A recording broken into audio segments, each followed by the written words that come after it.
Dry for some, wet for others, windy everywhere. In fact, that breeze is already beginning to stir. It's going to be a breezy old night, but ironically not as cold as it has been over the last couple of nights. What will be an issue, though, later on tonight is the rain. Already some showers across some western areas. The main event arrives across Northern Ireland and western Scotland, turning thoroughly wet and thoroughly windy here through the early hours. So wet across the northwest, dry across the southeast. Temperatures, as I mentioned, not really an issue. But it will be wet and increasingly windy across Scotland and Northern Ireland, particularly through the morning. The winds whistling up from the southwest, a good old gale blowing around exposed places, and some fairly heavy rain too, particularly around western upslopes. By contrast, England and Wales will be dry with some bright and breezy weather. It might brighten up later on across Northern Ireland, but don't hold your breath. This is 3 o'clock in the afternoon.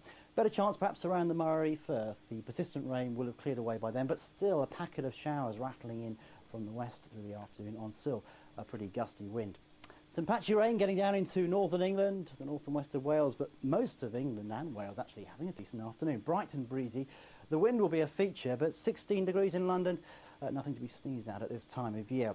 Increasingly cloudy, yes, across southwestern parts of England and a good part of Wales.